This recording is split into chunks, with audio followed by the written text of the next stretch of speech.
We have Governor Corzine here, very tight in the polls for sure. And there's this article in the New York Times that talks about... Can I say, Mika, one thing Chuck said is there had been a pattern of us not moving up. You just saw the poll numbers that came out this morning.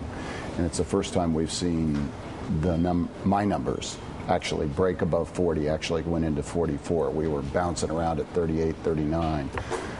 There's a dynamic. So you are moving up. We are moving up for the now. first time. There's no question that what Chuck said was something that gave us analytic pause, if you would, if you look at the race. But we think we have begun to talk about the things that matter, and it started, I think, to do some of the things that you've responded to, is that people are coming home to the values that they actually work for. And I think that is going to, in the end, and we've always talked about this around this table, Republicans always say 3 months ago, we're going to, New Jersey's in our column this year, and then it's New Jersey's still in play, and then it's let's pack everything up in New Jersey and take it to Florida as quickly as possible.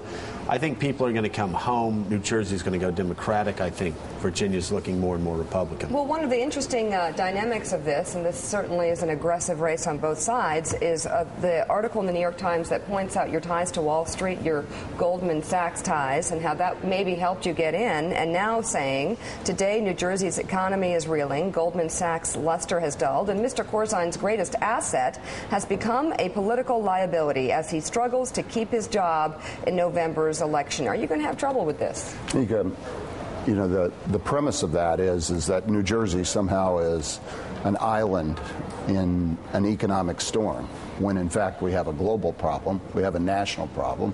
We also had a big 21 out of 23 months, we've actually performed better than the national average with regard to employment and foreclosure rates and a lot of other things. It's a tough time for people. Well, what about Goldman time. Sachs, though? What about that Wall Street connection? Is that something you're finding you're having to run away from? I think it's 2009, and I was last at Goldman Sachs in 1999, so I think people actually see some distance. And we make the joke, you know, I was in the Marine Corps for 6 years, so, right. You know, I play the sergeant role. And I think people are smart enough to understand that there's a different environment, was a different environment at an earlier time. Goldman Sachs is one of the 10 best companies in the world to work for in 1999. It isn't today.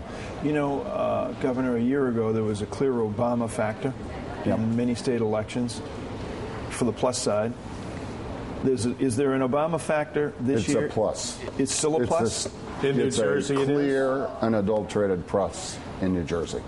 And I think legitimately so. The president is struggling with the same kind of hangover of bad policies that we had for the first 8 years of this decade, and it's impacting a national economy, and it's impacting a global economy, and by the way, it's impacting New Jersey's economy. Has your campaign gotten too negative?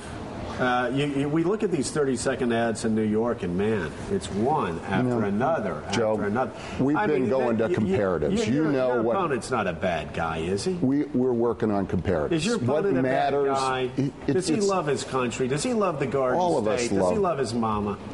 Joe. He's not a bad guy, Goodness. is he? That's an Alabama thing. By the way, I could ask the same question about any of the candidates. We have three of them. I think all of the folks are coming at this because they have a view about what government's role is. I happen to believe government has a positive role in educating our kids and making sure that there's health care there, and that the distribution of income is reasonable. I don't think that's a philosophy of my opponent. Right. And by the way, we always get flooded with emails whenever we have the governor on.